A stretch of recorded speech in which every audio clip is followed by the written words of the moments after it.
communications and technology have impacted some of the standards in those sets. So governance and institutional effectiveness are so important to our major donors. So I just wanted to really affirm that. This is a slide from Vanessa Hartman from KFW. And, just saying that when they're looking at major donor grants and they're looking at bilateral support, these are two of the first things they look at: the institutional context and legal framework, which are precisely standards for governance, and organizational and human capacity, many of which are in the standards for institutional effectiveness. So these are two just critical areas.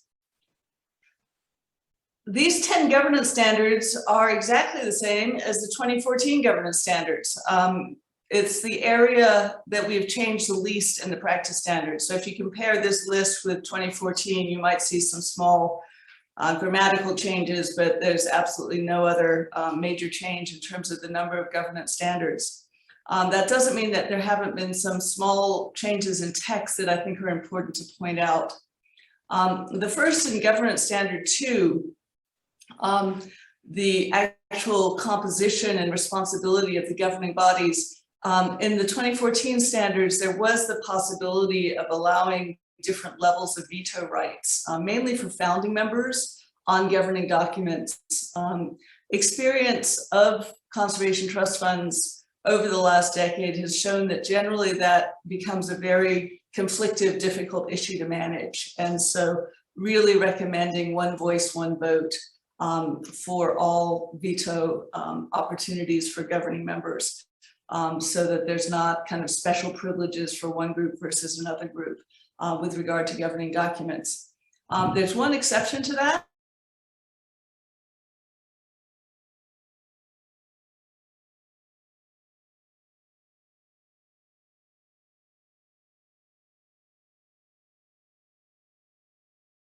Who have a veto power just in that one program account to make sure that the money is spent according to donor intent. And we have seen no problems with that. And we've actually seen a couple examples where the donor being able to really manage that funding for donor intent has stopped it getting reprogrammed in a couple examples. And those are in the case studies of the 10-year review for those interested in that issue. So that's one of the kind of major issues and changes that we've discussed in the 2020 standards. The other one is that, a lot of conservation trust funds really struggle to stay independent and to maintain a majority of independent civil or private company, et cetera, members of the board versus government members. So having this majority non-governmental appointee, again, the 10-year standards indicate, the 10-year, review indicates that as a whole, this has provided greater transparency, enabled broader buy-in, and enabled people to stay focused on grant expenditure priorities versus changing with government changes. So there's been a lot of ongoing indications that independent conservation trust funds really need to continue to be supported in those governing documents and in who is promoted to the governance, to be a board of directors member. And there's quite a bit of language about this in standards 2 and 10. And the final big change, no surprise, as we're all on Zoom, is there was an indication that there should be face-to-face meetings, at least 2 or 3 a year. And obviously this year, very few of us have been able to do that. The combination of COVID, much improved technology, such as these Zoom meetings and being able to have closer contact, as well as the carbon footprint from our flights, I think have all allowed us to, pretty dramatically change our attitude about how many meetings need to be face-to-face. So that standard has also changed. So happy to address any additional questions about governance in the meetings, in the questions after the case studies. But I also wanted to talk about, I'm sorry, there's one more. Governance Standard 9, it really is addressing compliance lists, but so many of the conservation trust funds now are taking on more and more different compliance because of risk management and safeguards. So you have all of these different things from conflict of interest documents to anti-money laundering. And so these are all kind of new requirements, should I say, that many conservation trust funds now run through their board of directors for approval because these are major policy initiatives. Similarly, accreditation, a number of conservation trust funds have worked to become an implementing agency for the GEF, for example. All of this requires a lot of different compliance issues, so the board is usually very involved in reviewing that. So institutional effectiveness. The interesting thing about institutional effectiveness is it used to be part of operations. And what we did in the 2020s, we split out programs in institutional effectiveness from what was the operations standards. And the institutional effectiveness standards now really cover a lot on communications and quite a bit on monitoring and evaluation. So you'll see that in the next set. There's only 8 standards. And the first ones are strategic planning and thinking broadly about partnerships. But starting with number 4, monitoring and evaluation of programs, of their institutional evolution is increasingly important. And then standards 6 through 8 really talk about more of the communications issues. Many of these standards were in the previous version. It's just we've kind of created different boxes by splitting up operations into what felt like a more obvious set of standards for effectiveness and for program. So this is where you see some of the cross-cutting themes. Many of you, I know, have attended other webinars on the standards, so I won't go into this in great detail, but we do have 4 pretty developed annexes. The first one looks at the stages in conservation trust fund evolution, and I always thank Yaba for kind of pointing out the importance of putting this into the standards. But if you think about everything from pre-registration to startup to termination, conservation trust funds obviously, like all of us, have different ages and maturity levels. The interesting things about governance is that you need governance in almost every section. So that's why governance is the first set of practice standards, and it really is critical. You have to have that from very early on, thinking about what type of board, what is the composition, how are you going to put this together.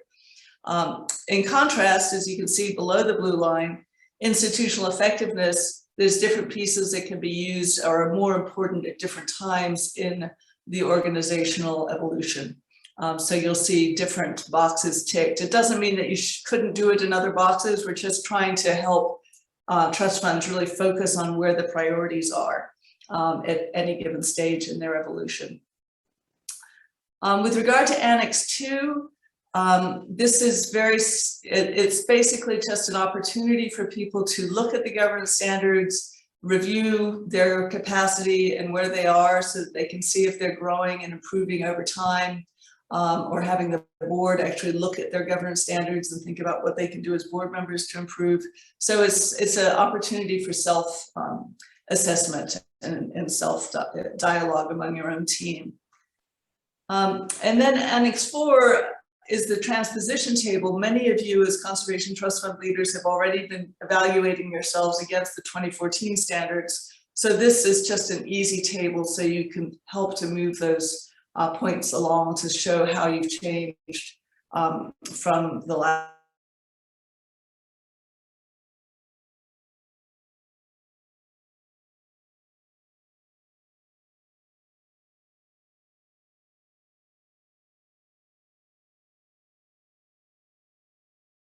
Make that transition.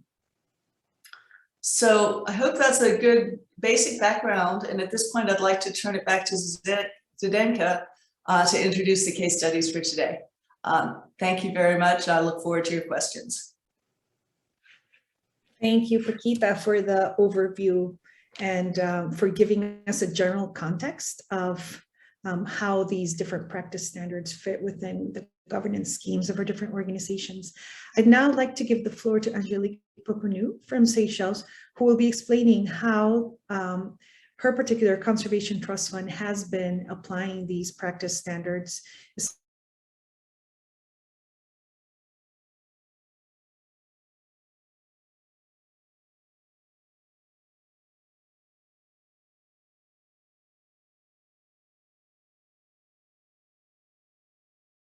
share the slides.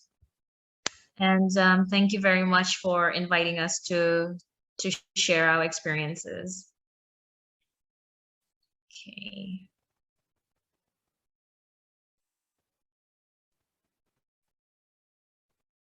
I hope you'll shortly see it in full screen. Okay. All right. So as already introduced, my name is Anjali Pupono, and currently the CEO of the Seychelles Conservation and Climate Adaptation Trust. So yeah, as we've been indicated, we're going to be speaking a little bit about governance. So here's a little bit of our background.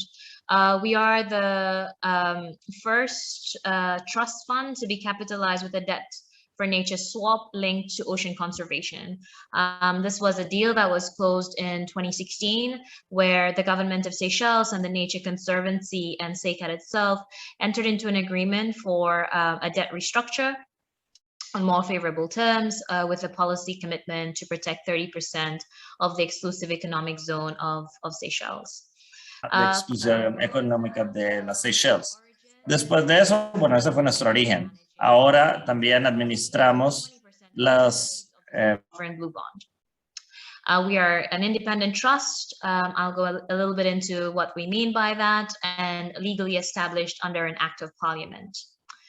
We've governed by a board of directors, and we have finance and grants committees, as well as other committees that are created as is required to support our work. So a little bit about the structure. We've got a board, and I want to go into the composition of the board a little later on. But we've got a diverse board. We're supported by the finance committee, as indicated, and a grants committee. So with the finance committee, it's mostly work related to budgets, investing our endowment. We have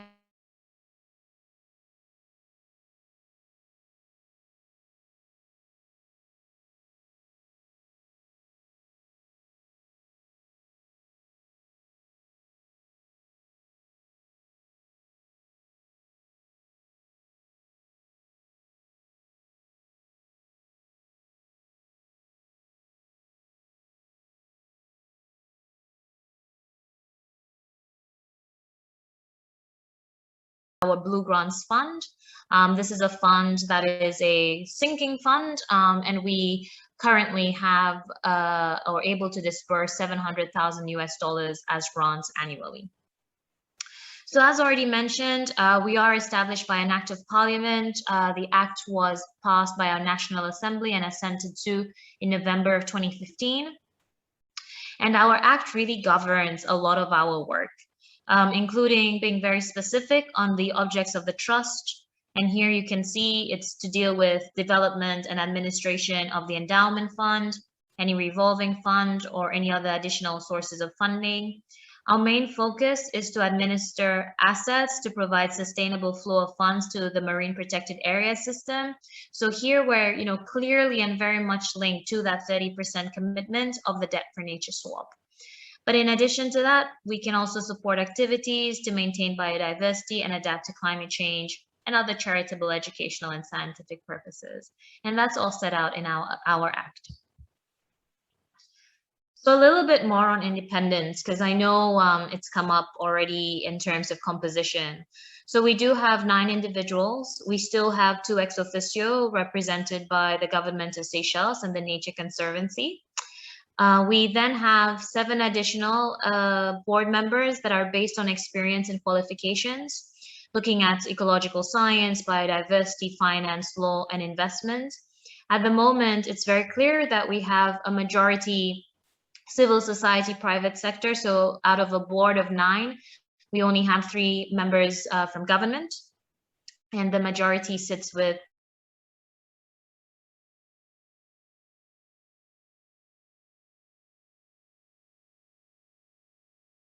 we do have a quorum that is required in order to ensure that no one has sort of able to take decisions without representatives of others. And we, at the moment, do meet at least twice a year, but the meetings over the past 2 years have been 3 times a year. And since 2020, we have been making use of Zoom. In terms of financial independence, we do not receive a budgetary allocation from the consolidated fund. That said, there is nothing stopping that from happening. It is allowed, but we don't currently pursue that.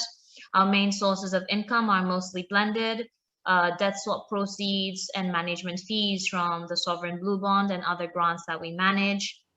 We do benefit from exemptions such as business tax, stamp duties and such. And we perform our external audits and make use of an external accountant. As a very small organization, as many conservation trust funds, having those segregation of duties with regards to accounts is one that has come up with as important for confidence by other investors and donors. So policies and procedures in place, just set out the documents that we currently have: operations manual, SECA's Blue Grants Committee manual, conflict of interest policies, HR manuals, and we have been using IT to support governance. So making sure we have a server to archive all the minutes of meetings and decisions taken since 2015, having a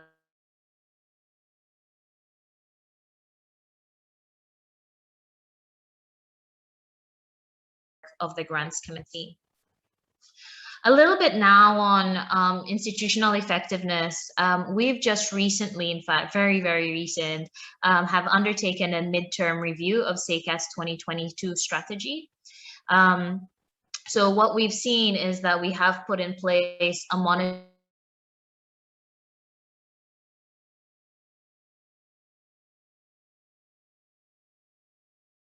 and evaluating our work and being iterative and adaptive in our management efforts. We do have a communication strategy and plan in place, maintaining active social media channels, Instagram, Facebook, Twitter. And then we have invested in creating knowledge management tools for different audience, such as fact sheets or using social media. The findings of our midterm review have found that the effectiveness of our organization is mostly related to very committed staff, effective mandate delivery, highly respected, a strong reputation nationally and internationally, and success is enabling growth in capacity and funding. Just a few of our achievements: we were able to disperse the $750,000 US target, and that was achieved fully, surpassed even in 2019. We have funded 45 projects over 4 years, disbursing a total of $1.8 million, but actually leveraging $2.7 million in co-financing. And most recently, we've managed to raise $4.7 million to support the implementation of enabling the Marine Spatial Plan. This is just to show sort of what are the enabling factors supporting governance and institutional effectiveness. It varied from political will and support, focused strategy and stable funding, supportive governance, national capacity building, and so on. So I'll leave it there. Thank you very much, and happy to answer any questions as we go. Thank you.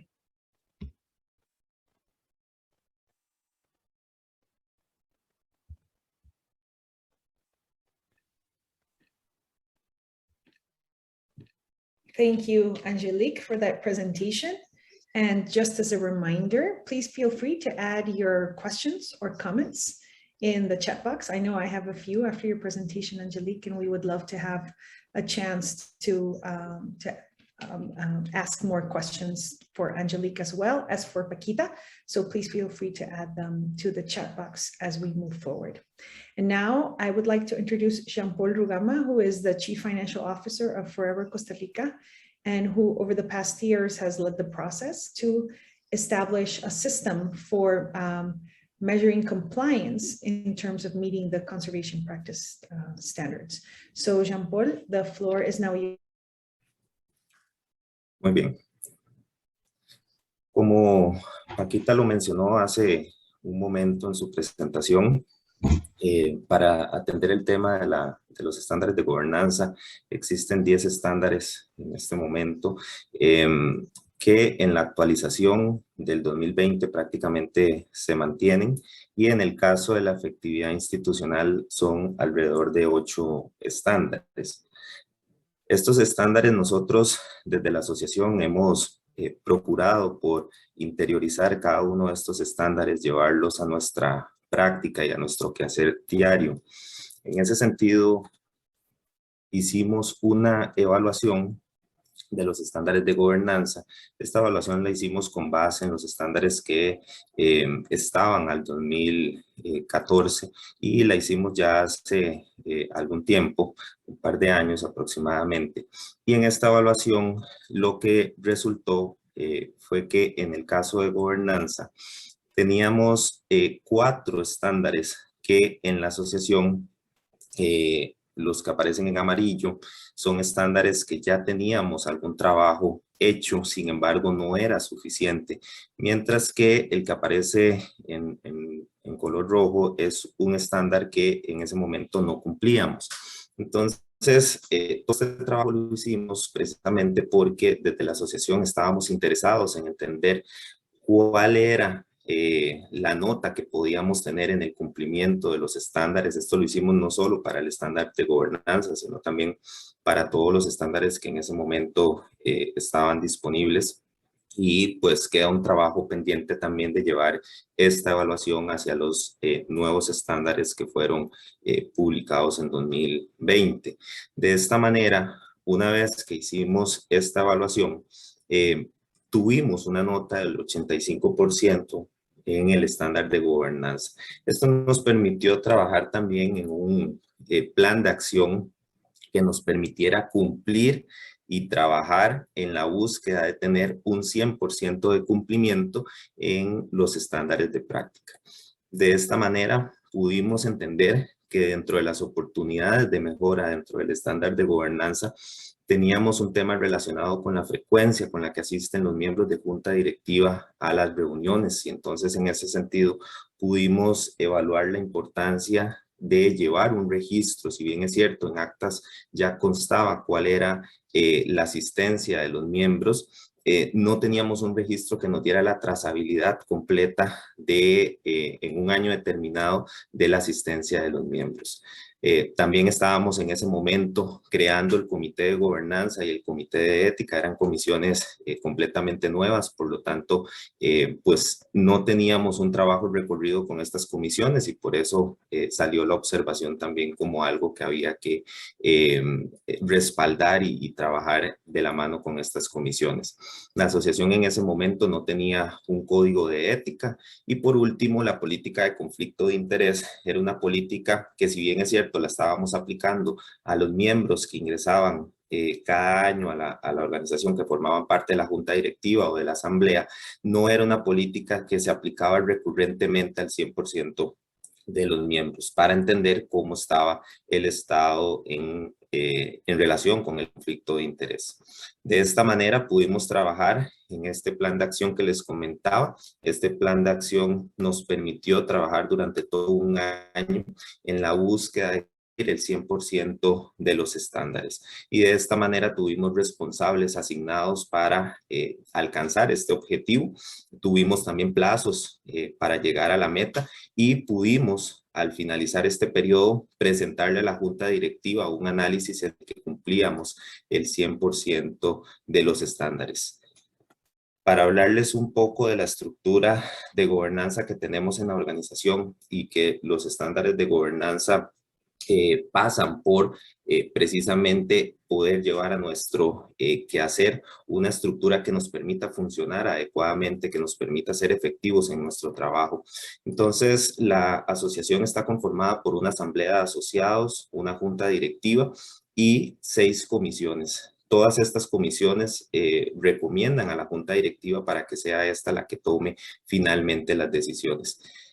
De igual manera, tenemos comités de supervisión que cada comité pues responde a un canje de deuda, es un órgano directivo que también toma las decisiones en relación con estos canjes de deuda. Entonces la importancia al tener todos estos órganos directivos de poder funcionar adecuadamente desde la gobernanza nos permite precisamente, como les mencionaba, ser efectivos en nuestro quehacer. De igual manera, estos comités de supervisión tienen comisiones que también recomiendan para una adecuada toma de decisiones, y estas comisiones, siendo la financiera y la programática en ambos comités, funcionan y hemos intentado que funcionen de una manera similar a las comisiones que también responden ante la junta directiva.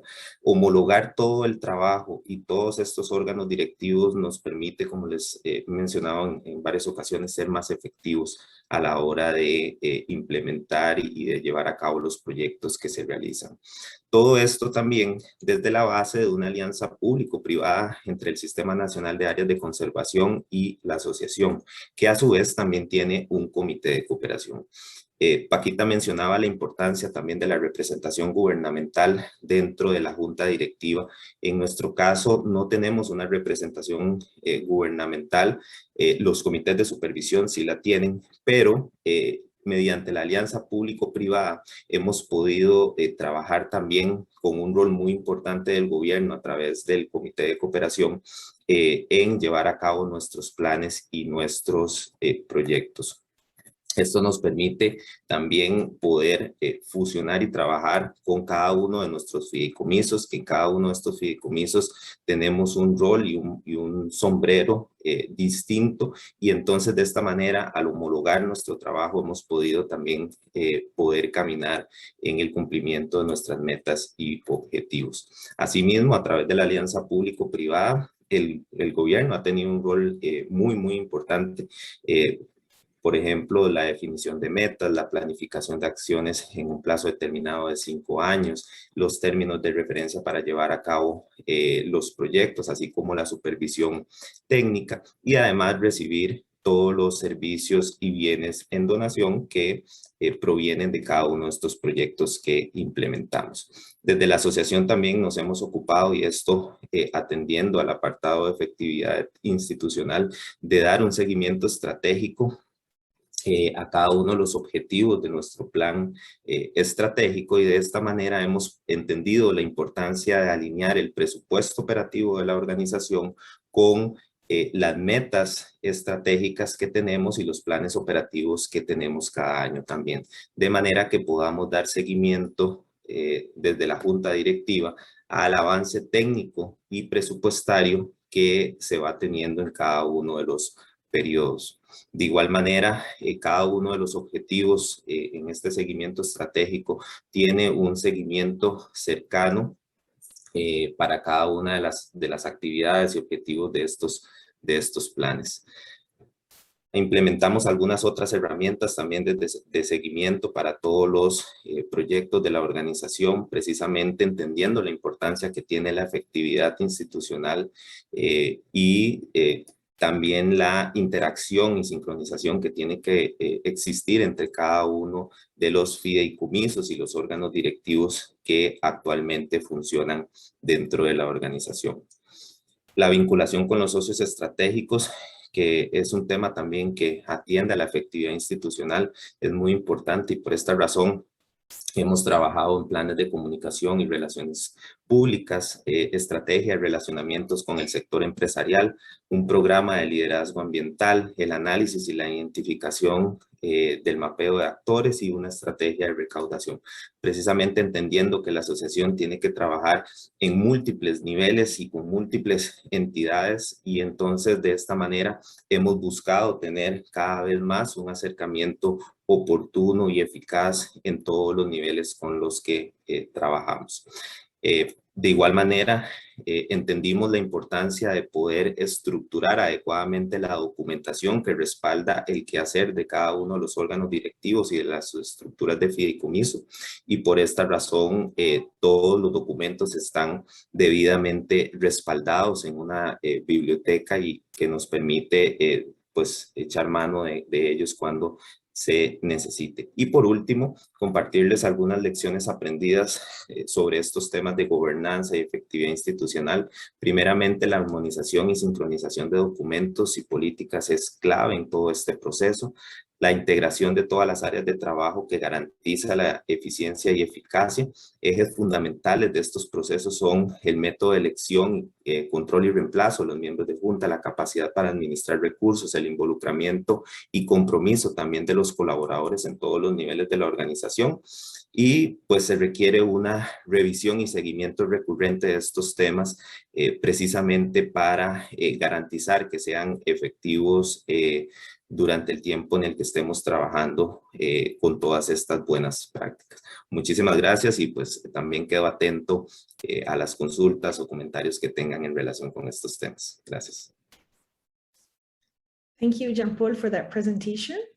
I believe we have heard very interesting points of or perspectives from different conservation trust funds, both in terms of really pushing forward governance schemes that are responsive to the conservation trust fund's needs and balance government versus private components within the boards, and also a very creative and innovative tool to be able to measure effectiveness in institutional effectiveness in meeting all of the conservation standards, which is a form of course, showing good governance as well and portraying good governance to others. So after these presentations, I would like to open it up for questions and answers from all of you. We still have 20 minutes left to do so. So please feel free to share some of these questions. We have received 2 of these questions so far.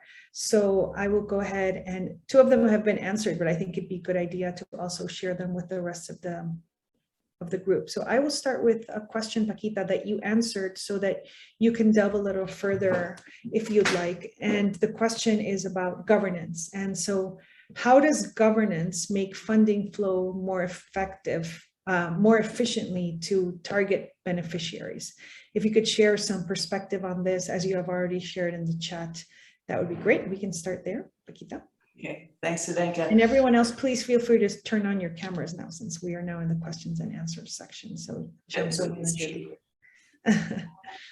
so I mean, the actual efficiency of how the checks are done and things all come out of the operations manual, but the overall policy framework for setting both the financial management, how you're going to be handling all of these issues comes from the board of directors, as well as setting the strategic direction from the organization that sets, you know, what kind of grantees, how are we going to move the funding, where the priority geographies are. So if the governance, if the board hasn't set those directions, it often makes for a very arbitrary and inefficient funding flow to beneficiaries, because there's no really strong key strategic direction that you follow and that the Conservation Trust Fund knows to stay with it over time.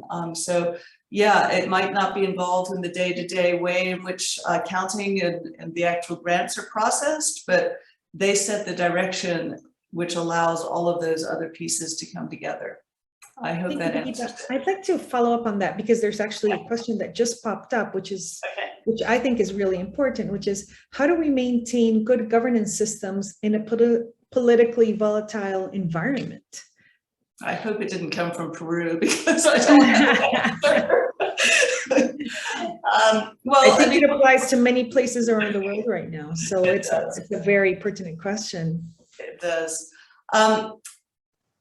The reason that governance standards 2 and 10 are pushing so hard for maintaining independent trust funds is precisely because if you don't have a government, a majority, you're able to manage the ebbs and flows much easier, because you don't have to suddenly change all your political direction. You don't have a sudden change in your appointees on the board of governance.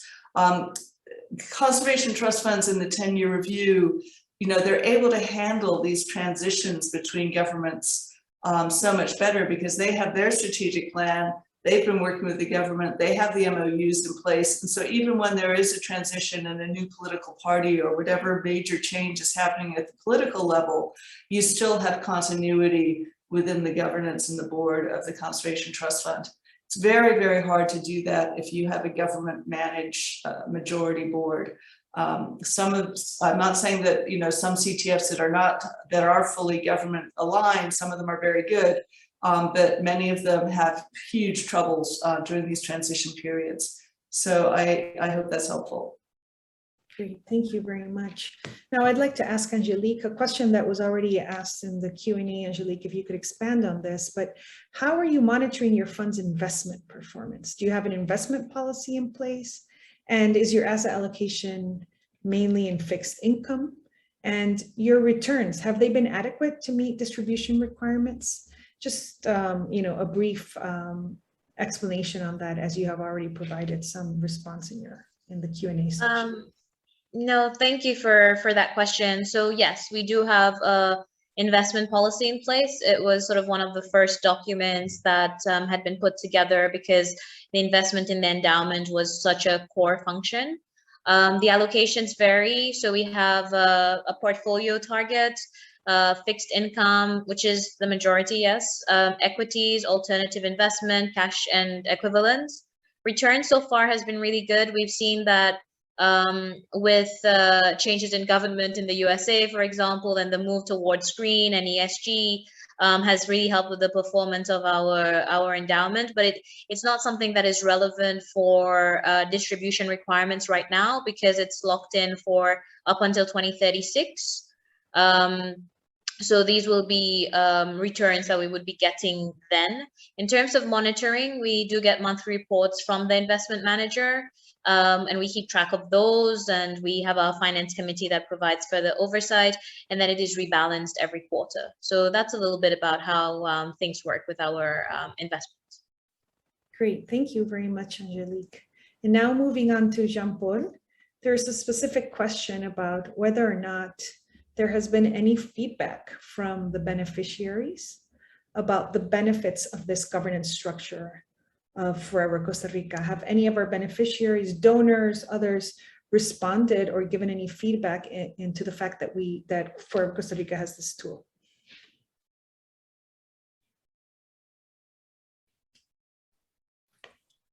Sí, muchas gracias por la consulta. Realmente a través de los beneficiarios pues tenemos una comunicación bastante cercana y fluida, y pues hemos procurado también recibir esta retroalimentación recurrentemente, de manera que también podamos ir implementando mejoras en la manera en la que aplicamos no solo la estructura de gobernanza, sino también la efectividad institucional. Hemos puesto también a los beneficiarios a formar parte de esta interacción a través de plataformas tecnológicas y automatizadas, y me parece que esto se alinea también con otra pregunta que estaba en relación con el tema de la tecnología, y precisamente estos beneficiarios han estado interactuando fluidamente, aportando la documentación, el seguimiento de los proyectos y demás a través de estas plataformas tecnológicas. Entonces, en la medida en la que podamos interactuar y sincronizar todos estos procesos con los beneficiarios y todos vayan formando parte de este proceso, creo que vamos a ser mucho más efectivos y eficaces en nuestra gestión. Muchas gracias, Jean-Paul. Paquita, back to you. And here we have a question from Camila Monteiro. So, how do you see these governance challenges specific to regional conservation trust funds? Camila, hi. Wonderful to hear from you. Camila, one of the things we covered very early in my slideshow was the change in Governance Standard 2. Governance Standard 2 really talks about, there was in the 2014 version, some potential veto rights of the governing documents from specific individuals on the board. In this case, usually founding members of regional trust funds. So that's why I'm kind of bringing that back to the regional fund, because when you have a number of different conservation trust funds creating a regional fund, they obviously want to have very different levels of board control versus other potential members. And the 10-year review indicated that that has been problematic in a number of places. And so the current 2020 standards really recommends against having different levels of veto power for different types of board members. I hope that helps. I think the other governance standards pretty well can be tracked well with a regular non-regional conservation trust fund. Thank you, Paquita. And since we already have you online, there is a comment from Scott Letman, which I find also really interesting, since you also helped with the CTF 10-year review. And Scott mentions that he holds towards government influence and control in conservation trust funds. For example, with NDCs and climate planning, the host government is wanting greater control for attribution. In other words, the grants are looking more like public budgetary support. He wants to know if others are seeing this trend, and it's very important that the practice standards show a preferred governance practice. So because you worked on the 10-year review, it'd be interesting to see if you noted any of this, especially in terms of climate funding, and what your thoughts are on this and how this affects governance. Thank you, and thank you, Scott. Scott was incredibly involved in both books, and so we've had a number of different conversations. I think Scott and myself are very, very committed to supporting the idea of independent conservation trust funds. We have seen the movement towards more government control. We have a couple case studies of that in the 10-year review, and what some of the problems are going in that direction and what some of the potential solutions are to help make them as effective as possible. I haven't really addressed, it's a really great question, the question of, as more and more of this funding is coming into countries and they want to control, obviously because it's a government to government or multilateral to government funding, and they want to have more control over that. If we're seeing a change, my guess is that we could probably manage that more through program accounts that may have a greater number of government representatives on a particular program account would be one potential way of dealing with it. The CTFs I know are usually negotiating that well, and more of the bilateral and multilateral agencies are open to that discussion, but it has to have government okay to be allowing the funding to move directly into a CTF. Zdenka, it might be interesting to have your perspective with project finance for permanence becoming a much greater opportunity around the world. Many of those funds are moving in from GEF, GCF, et cetera, adaptation fund. So I think we will be seeing more of this with project finance for permanence opportunities. Thank you, Paquita. And yes, I believe that there's definitely, I'm sorry, there's a tractor right in front of my house at this moment, so I'm sorry it's a little noisy. I think it will be very important to note also the level of participation as to how we get the funds more expeditiously to the ground.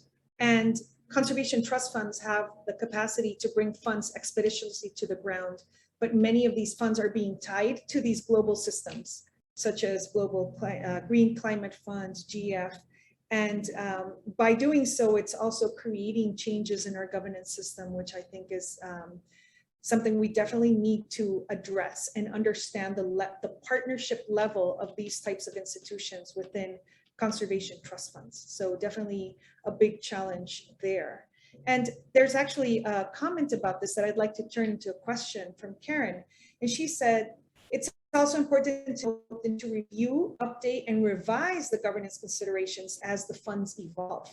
The idea of dynamic governance is really important. So I'd like to ask Angelique, has there been an evolution in the governance within your conservation trust fund? And then I would like to ask the same question for Jean-Paul. Please, Angelique. Thanks for that question. It's an interesting one. One definitely worth taking more time to reflect on. In terms of the changes that we've seen, we have seen, in fact, sort of fewer ministers being appointed to sit on the board. So to an extent, almost a decrease in government representatives on the board on the CTF over time. we have also seen that when we were tasked to provide the service to administer the sovereign blue bond, because the bond is so tied to sustainable fisheries, a vacancy that existed, it was insisted that we should have a Fishers Association represented on the board. So it does appear that because, although it wasn't the donor that was seeking representation, it was the donor advising that beneficiaries should be represented on the board to make sure that the right projects are being supported. So those are two examples that I can think of that I've seen over the time where there has been some evolution in the governance structure, but mind you, certain terms of mandates of board members are coming up. So I'm sure if something changes in a few months' time, I'll have another answer for you. Thanks. Thank you very much, Angelique. Jean-Paul, could you give us some examples of how governance considerations have helped the Forever Costa Rica Trust evolve over time as well? Claro, con todo gusto.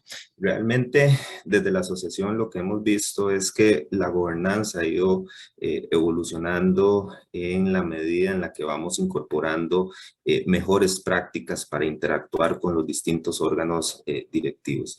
De esta manera también hemos tenido la incorporación de órganos directivos como son los comités de supervisión de los canjes de deuda.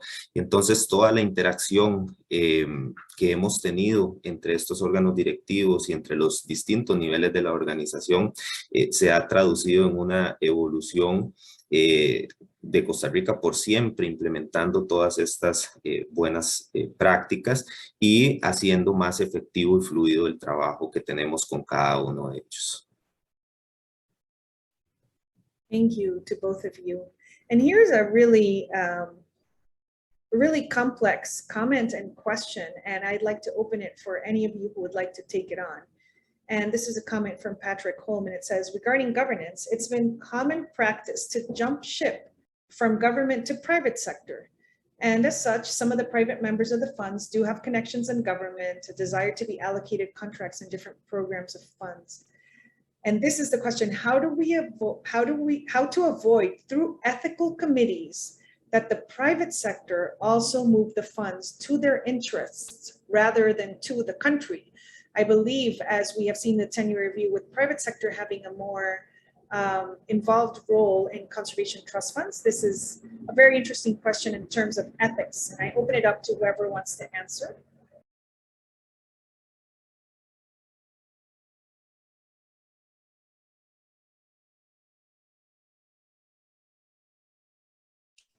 Well, I'll take the easy route, which doesn't deal with the true complexity of it, Patrick, which is obviously the conflict of interest statement, which all board members sign, is really important. And in many cases, requests that that board member fully recuse themselves from those decisions, leave the room, et cetera, et cetera.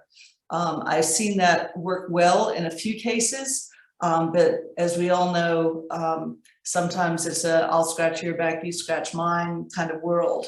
So, you know, I think that's the first thing. You have to have a conflict of interest statement. You have to have very clear rules around that.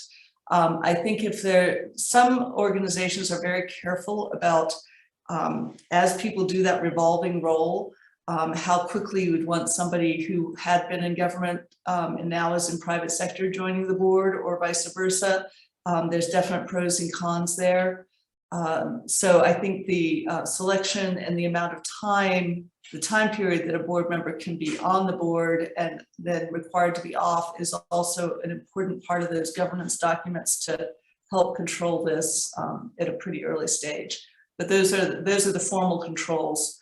The informal controls has more to do with the culture and the ethos of how that board is actually truly operating and holding each other accountable, and the friendship ties and the trust ties that are built. And I think that's really, really important. And it's one of the hardest things to describe how to do. I'd love somebody else to take a stab at that. Yes, maybe Angelique and Jean-Paul, could you mention whether your organizations have ethics committees and how they work?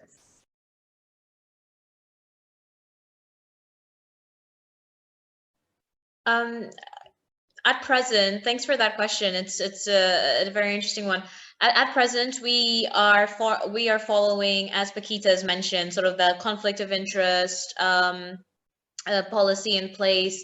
The other thing that we're working on now is certain decisions and certain documents, and who gets to have access to those documents if their organization or their company is bidding for a grant as well, and things like that. So, but at the moment, we do not yet have an ethics committee in place. Great, we have 1 more minute left. So Jean-Paul, would you like to refer to for Costa Rica? Sí, claro, gracias. Precisamente cuando hablaban de evolución de la gobernanza, todo lo que tiene que ver con conflictos de interés forma parte de esa misma evolución. Entonces, en la Asociación Costa Rica por Siempre se ha implementado cada vez más el involucramiento de este comité de ética para atender los conflictos de interés que son declarados por los beneficiarios y también por cualquier otra entidad con la que Costa Rica por Siempre esté firmando algún tipo de acuerdo o contrato. De esta manera, todo conflicto de interés que es declarado se lleva a la Junta Directiva y la Junta Directiva la resuelve previa recomendación también del Comité de Ética, resuelve los conflictos y aprueba proceder o no con las firmas de contratos. Entonces creo que esto es muy interesante, da mucho para poder hablar, pero forma parte precisamente de esa evolución que desde el punto de vista de gobernanza se debe tener. Well, thank you very much, everyone, for your presentations and especially for these very engaging questions. The questions keep on popping up. We will try to address them offline with all of you. I know Paquita and Jean-Paul and others have been answering the questions online again. Please join us for our next webinar series. And also our next webinar will actually be during the Red Light Congress. So please register for the Red Light Congress. Like last year, this is a global Congress. You're all welcome to participate. And we hope to have you there as soon as possible. Thank you, Paquita, Angelique, and Jean-Paul. It's been a pleasure to learn from all of you. And we will see you for our next webinar series. Bye-bye.